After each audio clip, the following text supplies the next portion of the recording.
नमस्कार, कान्तिपुर समाचारमा स्वागत छ। सुरु गरौँ अहिलेका मुख्य समाचारबाट। कोरोना भाइरसले 24 घण्टामा 58 जनाको मृत्यु, 8600 मा संक्रमण पुष्टि, राजधानीमा मात्रै आधाभन्दा बढी।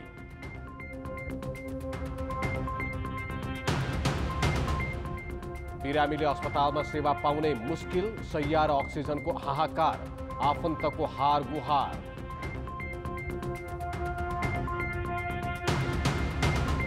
माओवादी केन्द्रद्वारा सरकारलाई दिएको समर्थन फिर्ता, सहयोगका लागि प्रधानमन्त्री ओलीले गरेको आग्रह कांग्रेसद्वारा अस्वीकार।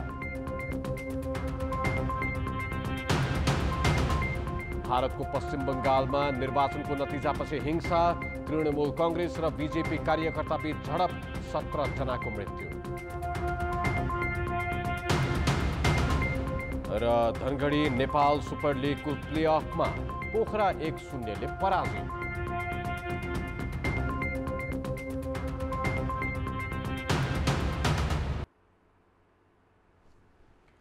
कोरोना संक्रमणका कारण पछिल्लो 24 घण्टामा 58 जनाको मृत्यु भएको छ। यो एकै दिनको अहिलेसम्मकै सर्वाधिक संख्या हो। यसैगरी 8605 जनामा कोरोना संक्रमण देखिएको छ। संक्रमितको संख्या पनि 24 घण्टाभित्रको अहिलेसम्मकै उच्च हो। संक्रमित मध्ये 3849 जना काठमाडौँका छन्। यसैगरी भक्तपुरमा 558 र ललितपुरमा 518 जनामा भाइरस पुष्टि भएको स्वास्थ्य मन्त्रालयले जनाएको छ। संक्रमितको संख्या गत एक सातामा 127% वृद्धि भएको छ। नेपालमा अरू देशको तुलनामा तीव्र दरमा संक्रमण फैलिएको देखिएको छ।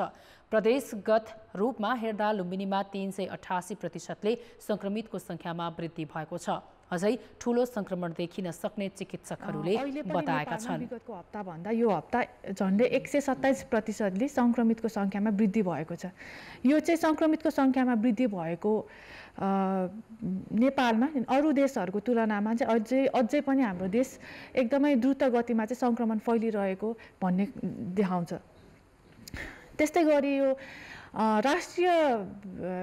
राष्ट्रिय लेभलमा मात्रै नभइकन हरेक प्रदेशमा पनि संक्रमण द्रुत गतिमा फैलिरहेको भन्न सकिन्छ।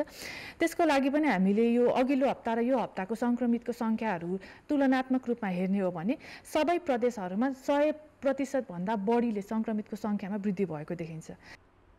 अहिले देशभर कुल संक्रमितको संख्या 66,352 छन्, जसमध्ये 4,764 संस्थागत तथा 61,588 जना होम आइसोलेसनमा छन्।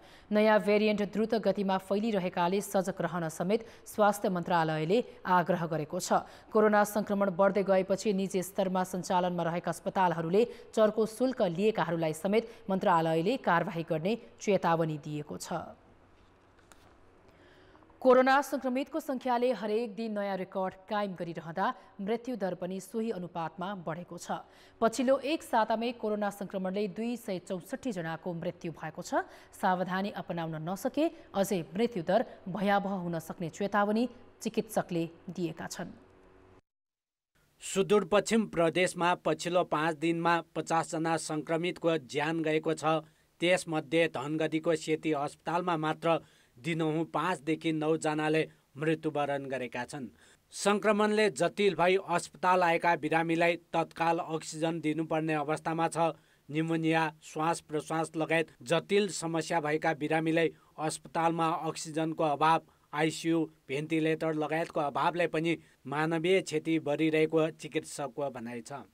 अहिले अब सेती प्रादेशिक अस्पतालमा त अब दिनमा तपाईको 5 जनादेखि लिएर 7, 8, 9 सम्म यस्तो एभरेजमा यसरी गइराखेको छ। अक्सिजनकै कारण भन्ने अहिलेसम्ममा बुझिन आएको छ, तर विभिन्न पक्षहरू हुन सक्छन् त्यसमा। किन भन्दाखेरि कति जटिल खालका बिरामीहरूलाई चाहिँ आइसियु व्यवस्थापन, भेन्टिलेटरको पनि उपलब्ध हुन जरुरी देखिएको छ र ती पनि अभाव छ। अहिले हामीसँग आइसियु सेटअप नभएका अस्पताल धेरै छन्, भेन्टिलेटरहरू नभएका अस्पतालहरू पनि धेरै नै छन्। त्यसमा अब अक्सिजन त मेन कारक नै भयो र यो व्यवस्थापन चाहिँ निकै चुनौती देखिएको छ। सुदूरपश्चिम प्रदेश मात्र होइन, देशभर नै जटिल अवस्थाका बिरामीको मृत्यु दर उच्च छ। शैय्या अभावमा अस्पतालमा ढिलो पुग्दा धेरै सङ्क्रमित कोरोनाले श्वास प्रश्वासमा समस्या, न्युमोनिया लगायतले ग्रसित बनाई मृत्युवरण भइरहेको छ भने 2 वा 2 भन्दा बढी रोग लागेका दीर्घरोगी मात्र होइन, केही रोग नलागेका युवा अवस्थाका समेत देखिएका छन्। कोरोना सङ्क्रमणका कारण बुधबार 58 जनासहित पछिल्लो सातामा 264 भन्दा बढीको मृत्यु भएको छ। कुल सङ्क्रमित मध्ये 3475 जना अर्थात् झन्डै 1% छ। अहिलेको सङ्क्रमणको यो अहिले जुन हामीले देखिरहेका छौँ अवस्था, यो अवस्थामा ज्येष्ठ नागरिक, अरू रोगहरूले आक्रान्त हुनुभएका व्यक्तिहरूको मात्रै मृत्यु भइरहेको छैन। कुनै रोग नभएको, जुन हामीले पहिलाबाट देख्दा कुनै रोग नभएको देखिराखिएको युवावर्ग, बालबालिका सबै किसिमका मानिसको मृत्यु भइरहेको छ। स्वस्थ मानिसहरूको मृत्यु हुने सङ्ख्या पनि बढ्दै गइरहेको छ। त्यही भएर हामीसँग चिकित्सा विज्ञानसँग अस्पतालमा उपचार नभएको कारणले हामी सङ्क्रमणबाट जोगाउनु भन्दा हामीसँग वैज्ञानिक उपाय, हामीसँग व्यवहारिक उपाय र हामीसँग अर्को प्रभावकारी उपाय नभएको हुनाले हामी सङ्क्रमण रोकथाममा बढी केन्द्रित हुनुपर्ने देखिन्छ। जटिल खालका बिरामीको मृत्युदर अझ बढ्ने चिकित्सकहरूले चेतावनी दिएका छन्। सङ्क्रमण भई निको हुनेहरूको सङ्ख्या 2,87,000 भन्दा बढी अर्थात् 80% झरेको छ। मास्क लगाउने, साबुन पानीले हात धोइरहने लगायत स्वास्थ्य मापदण्ड पालना गर्ने र सङ्क्रमितहरूले पनि हेलचेक्राइ नगर्ने हो भने क्षति कम गर्न सकिने चिकित्सकहरूको भनाइ छ। कान्तिपुर समाचारका लागि धनगढीबाट महेन्द्र बहादुर बम र क्यामेरामा विनोद कोजुका साथ नारायण किलम्बु, काठमाडौँ। बिरामी सिकिस्त भए कहाँ जाने? यसको एउटै जवाफ हुन्छ अस्पताल। तर अहिले अस्पताल पुगेका धेरै कोरोना भाइरस सङ्क्रमितले उपचार सेवा पाउन सकेका छैनन्। अस्पताल परिसरमा उपचार सेवा लिन नपाएका बिरामी र आफन्तको छटपटी छ। नवलपरासीको सराबल गाउँपालिका 7 का रामप्रसाद केवटलाई 5 दिनदेखि लगातार ज्वरो आयो। 3 दिन अघि कोरोना संक्रमण देखियो। अचेत हुने गरी ज्वरो आउने, काप्ने र श्वास फेर्न गाह्रो हुने भएपछि आफन्तले सोमबार पृथ्वीचन्द्र अस्पताल परासीमा लगे। तर बेड नभएको भन्दै अस्पतालको गेटबाटै फर्काइए। बिरामीलाई मंगलबार बिहानै लुम्बिनी प्रादेशिक अस्पतालमा ल्याइयो। यहाँ पनि भर्ना पाएनन्। आकस्मिक कक्षमा छिर्न समेत दिनभर पालो कुरेको देखिन्थे। मंगलबार लुम्बिनी प्रादेशिक अस्पताल परिसरमा उपचार सेवा लिन नपाएका दर्जनौं बिरामी छटपटी रहेका थिए। कोही आकस्मिक कक्षमा छिर्न पालो कुर्दै थिए, कोही भर्ना पाउन हारगुहार गर्दै थिए। अस्पतालमा ठाउँै नपाएपछि सिकिस्त बिरामी घर फर्काउनेको पनि लाम थियो। मेरो श्रीमतीलाई कोरोना पोजिटिभ देखेको थियो, अलिकति सास फेर्नमा गाह्रो छ, अनि त्यहाँ यहाँ लिएर आउन खोजिरहेको छौँ। त्यो बुझ्नलाई अलिकता बेडको अभाव रहेछ, यहाँ त्यही गाह्रो भइरहेछ यहाँ भनिरहेछन्। आकस्मिक कक्षमा भर्ना भएका बिरामीले थप उपचार पाउन नसक्दाको छटपटी अझ दर्दनाक थियो। आइसियुमा राख्नुपर्ने अवस्थाका बिरामी मृत्युसँग युद्ध गर्दै थिए भने बिरामीका आफन्त भगवान भरोसामा देखिन्थे। आइतबार आएको हामी यहाँ अवस्था झन् बिग्रिँदैछ। अब अक्सिजन चलाएर राखिएको छ। अब अहिले अक्सिजन चलाएर पनि अक्सिजनले 78, 80, 77 त्यस्तो देखाउँछ। अब आइसियुको खाँचो छ, आइसियु कतै पनि पाइएन। 2-3 दिनदेखि खोजिएको छ, जताकति आइसियु ब्याड छ भन्नु। अस्पतालमा 7 बेडको फिभर क्लिनिक सहित 30 बेडको आकस्मिक कक्ष छ। तर मंगलबार 53 जना कोरोना संक्रमितको उपचार हुँदै थियो। बेड नभएपछि भुइँमा सुताएर उपचार गराउनेहरू पनि देखिन्थे। धागो कारखानामा रहेको 36 बेडको एचडियु र 16 बेडको आइसियु भरिएपछि आकस्मिक कक्षमा राखिएका बिरामीलाई थप उपचार सेवा दिन नसकेको अस्पतालको भनाइ छ। अब भित्र जानुहुन्छ भने सबै कोरोनाको मात्र बिरामी छ। अब बेड नभएर हामीले चाहिँ भित्र चाहिँ लगेर तपाईँको के नाम अरे बेडमा पनि तल भुइँमा सुताएर पनि उपचार गरेका छौँ होइन। यो परिस्थितिमा अहिले आएको छ। यो एउटा एक किसिमले के हो भन्नु चाहिँ यो हाहाकार नै मचिएको छ। अब अहिले आएको बिरामी मध्ये चाहिँ अब हामीले यहाँ सबैलाई आएको 100% चाहिँ अक्सिजन दिनुपर्छ। फेरिकन 2-3 लिटरदेखि लिएर 15-16 लिटरसम्म पनि अक्सिजन दिएर राखेको छौँ। रूपन्देहीमा भइरहबाको भीम अस्पताललाई कोभिड विशेष अस्पताल बनाइएको छ।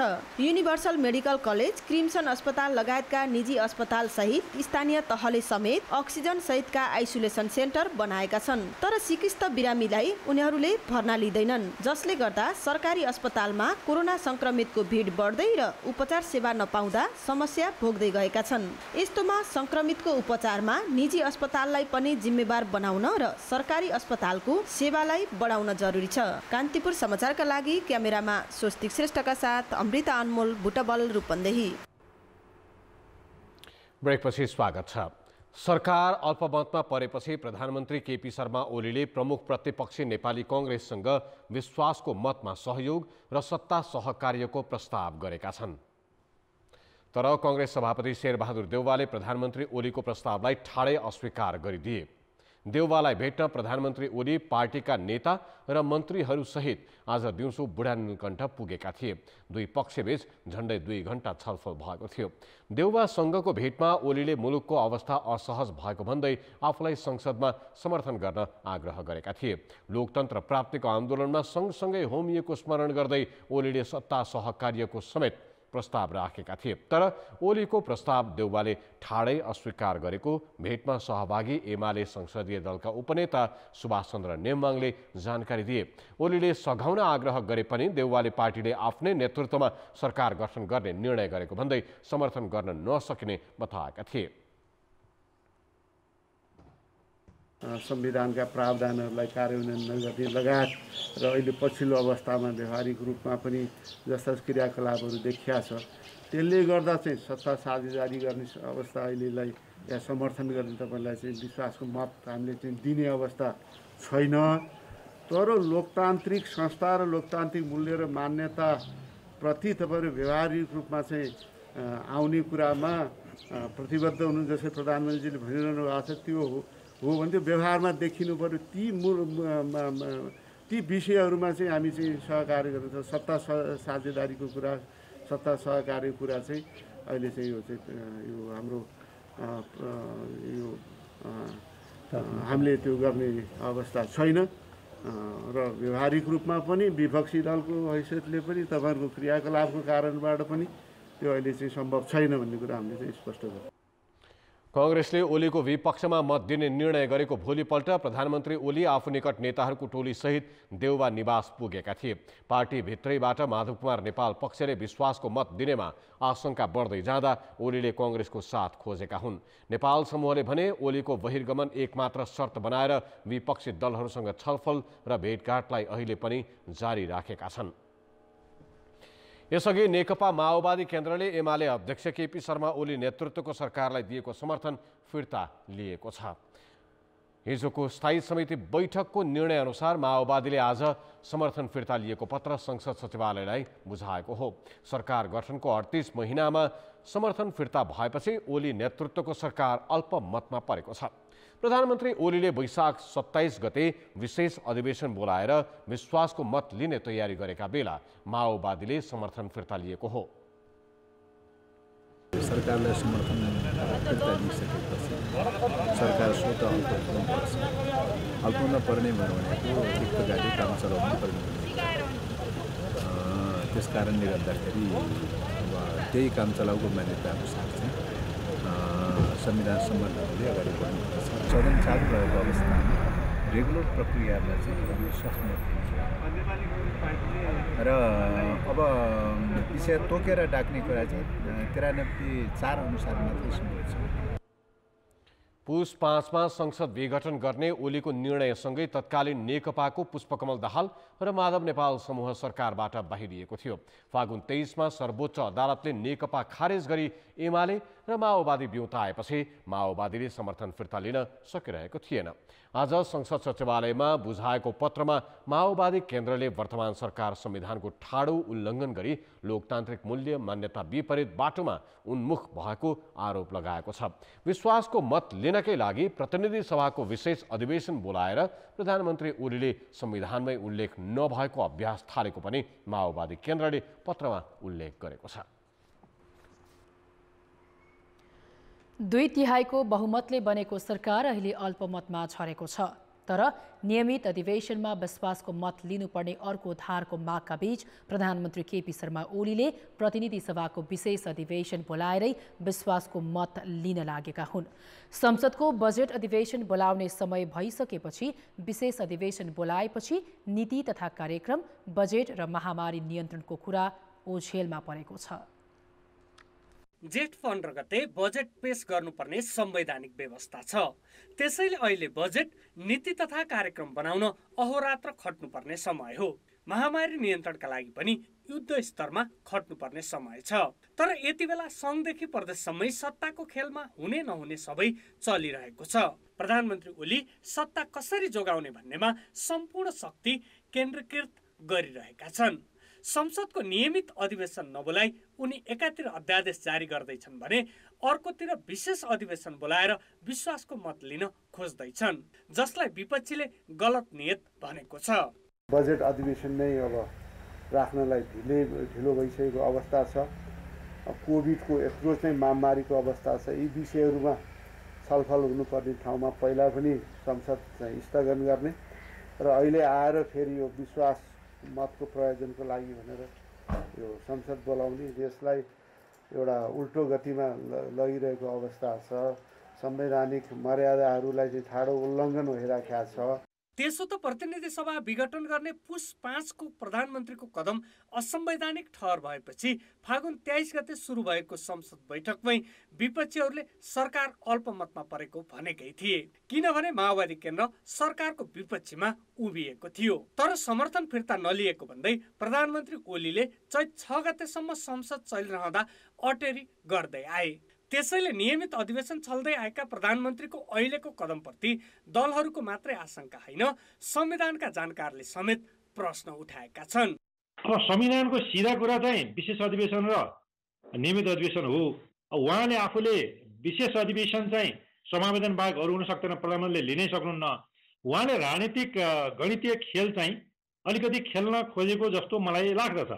यसमा चाहिँ किन यस्तो खेल्नुभयो भन्ने चाहिँ हेर्नुहुन्छ भने अहिले विशेष अधिवेशन बोलाएर उहाँको अधिवेशनमा यदि प्रस्ताव सफल भयो, उहाँको पारित भयो भने सरकार अगाडि बढ्ने, पारित भएन भने यो चाहिँ कोलिसन गभर्मेन्टबाट अब माइनोरिटी गभर्मेन्ट झर्ने, माइनोरिटीको गभर्मेन्ट अर्थात् अल्पमतको सरकार बनेर अर्को त्यसले पनि विश्वास मत लिन सकेन भने अनि अर्को सरकार गठन गर्न खोज्ने, गठन गर्दाखेरि पनि भएन भने सिधै चाहिँ प्रतिनिधि सभा विघटन गरेर चुनावमा जान सकिन्छ कि भन्ने त्यो चाहिँ भविष्यमा सोचेर यो कदम चालेको हुन सक्छ भन्ने मलाई लाग्छ। जनजीवन महामारीले आक्रान्त बनेका बेला चलिरहेको यो दाउपेच र सत्ता सङ्घर्ष कहाँ गएर अन्त्य हुने हो त्यो पनि निश्चित छैन। कान्तिपुर समाचारका लागि दीपक आचार्य, काठमाडौँ। प्रधानमन्त्री तथा नेकपा अध्यक्ष केपी शर्मा ओलीले वैशाख 27 गते संसदबाट विश्वासको मत लिने तयारीसँगै पार्टीको जिम्मेवारीबाट पाखा लगाइएका वरिष्ठ नेता माधव कुमार नेपाल पक्षका 3 दर्जनभन्दा बढी सांसदले विश्वासको मतमा साथ दिन्छन् कि दिँदैनन् भन्ने यति बेला चासोको विषय भएको छ। यसबारेमा प्रधानमन्त्री ओली पक्षको भनाई के छ त भनेर हामीले एमाले संसदीय दलका मुख्य सचेतक विशाल भट्टराईलाई सोधेका छौं। एकातिर प्रधानमन्त्रीको राजीनामा जारी नै राख्नुभयो, अर्कोतर्फ चाहिँ समर्थन चाहिँ फिर्ता लिन आँट गर्नु भएको थिएन। अब अहिले चाहिँ सम्माननीय प्रधानमन्त्रीज्यूले 27 गतेका दिन चाहिँ संसदको विशेष अधिवेशन बोलाएर म विश्वासको मत लिन्छु भनिसकेपछि अब यो समर्थन फिर्ताको यो बेमौसमी बाजा जस्तो भएको छ। यसको खास कुनै टुक्रा अर्थ छैन। अब 27 गतेका लागि विशेष अधिवेशन बोलाइएको छ। विश्वासको मत का लागि प्रधानमन्त्रीले प्रयास गर्ने देखिन्छ, तर पार्टी भित्रैबाट नेताहरू असन्तुष्ट छन्। प्रतिपक्षी नेपाली कांग्रेसले विश्वासको मत नदिने भनेर सार्वजनिक गरिसकेको छ। माओवादीले समर्थन फिर्ता लिइसकेको छ। बहुमत पुर्याउनका लागि तपाईहरुको तयारी के छ? 121 जना प्रतिनिधि सभामा नेकपा एमालेको स्ट्रेन्थ अहिले पनि विद्यमान छ। सँगसँगै जनता समाजवादी पार्टीको तर्फबाट एउटा महत्त्वपूर्ण हिस्साले हामीलाई सहयोग गर्छु भनेर सार्वजनिक रूपमै बोलिरहेकै छ। यो कुनै गोप्य चीज अब रहेन।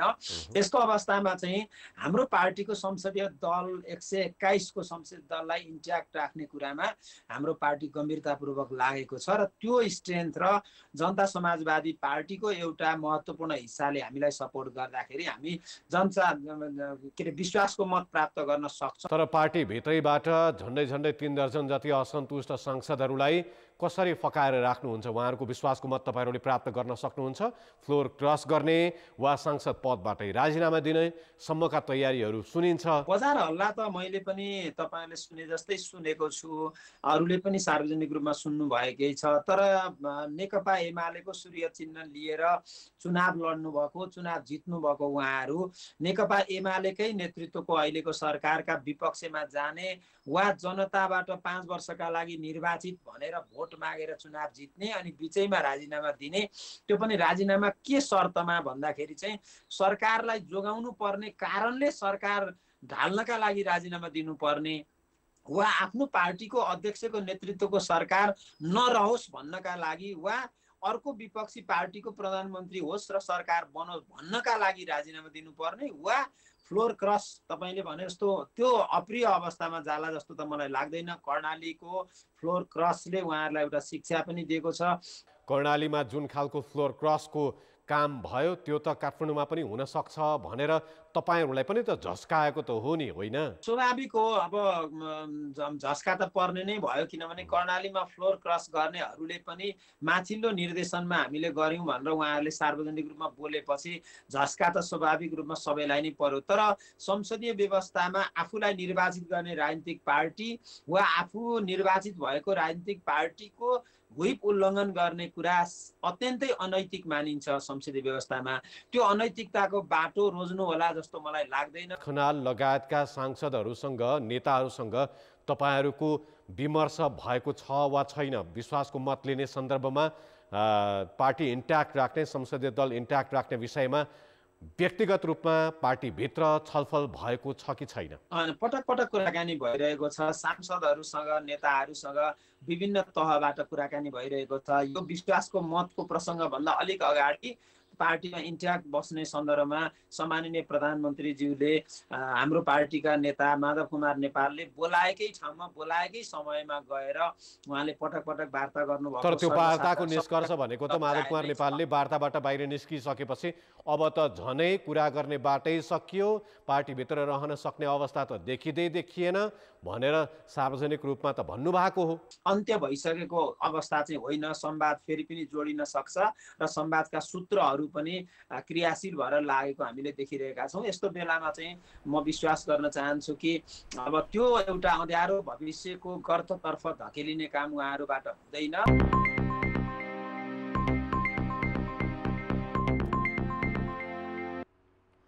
सरकारले भोलिदेखि वैशाख मसान्तसम्म सबै अन्तर्राष्ट्रिय उडानमा प्रतिबन्ध लगाउने निर्णय गरेको छ। तर भारतसँगको उडानलाई भने निरन्तरता दिने सरकारी निर्णयको विरोध भइरहेको छ।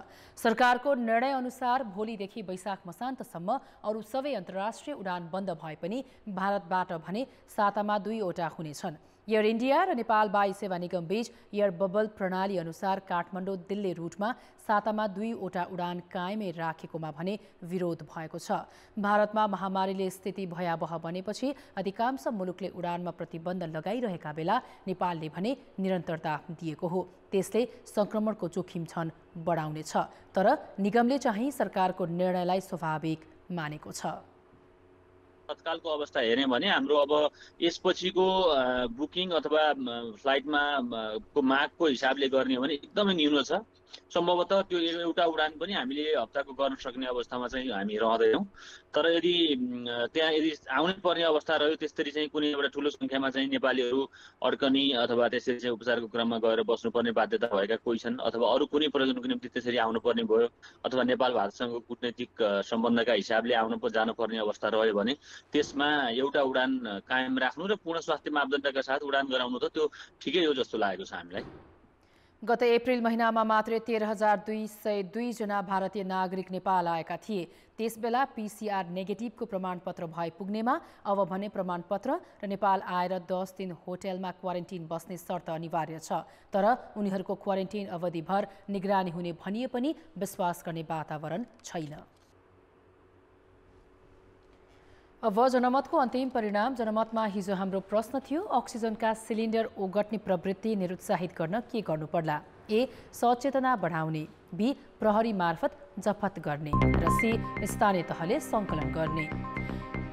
जनमतको अन्तिम परिणाम यस्तो छ।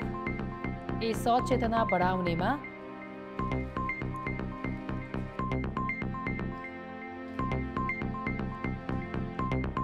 अब जनमतमा आजको प्रश्न। जनमत हाम्रो प्रश्न छ, कोरोना संक्रमितले सहजै उपचार सेवा पाउनका लागि के गर्नु पर्ला? ए. सरकार जिम्मेवार बन्ने, बी. अस्पतालको सेवा विस्तार गर्ने र सी. समुदाय सक्रिय हुने। जनमतको अन्तिम परिणाम भोलि बेलुकी 8 बजेको कान्तिपुर समाचारमा प्रसारण गर्नेछौँ। कृपया NEWS न्युज स्पेस AB वा सी टाइप गरी 34001 मा SMS गरी आफ्नो मत व्यक्त गर्नुहोला।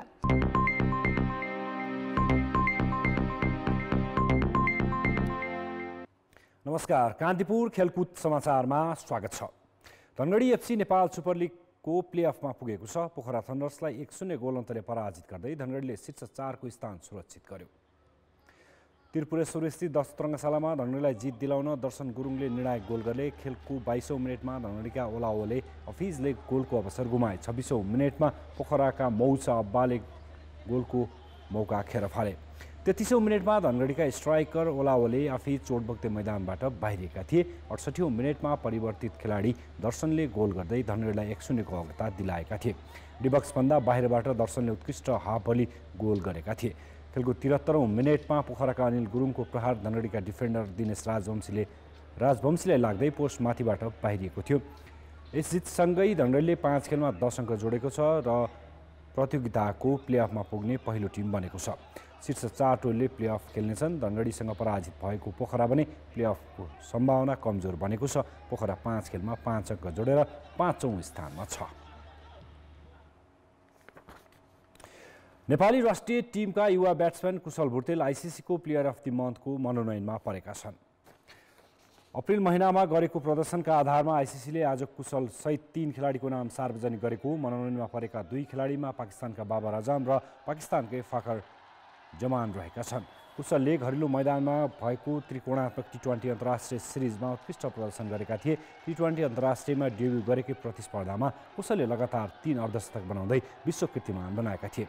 नेपाल, नेदरल्यान्ड्स र मलेसिया सम्मिलित सिरिजको उपाधि नेपालले जित्दा कुशलले 5 खेलमा 4 अर्धशतक बनाएका थिए।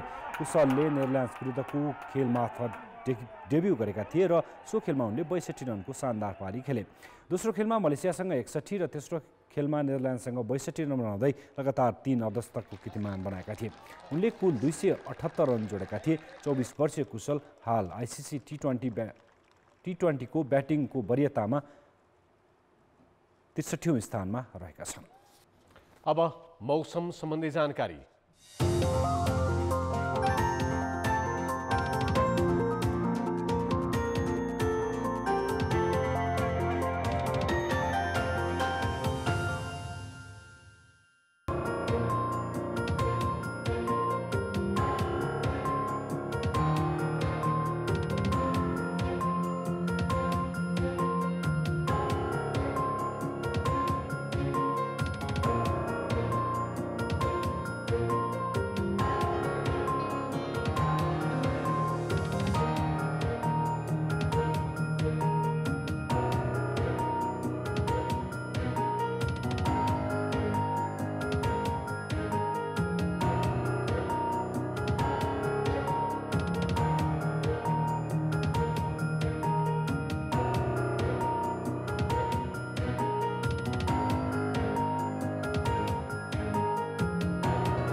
कान्तिपुर समाचार अहिलेलाई सकियो। कान्तिपुर टेलिभिजन हेर्दै गर्नुहोला।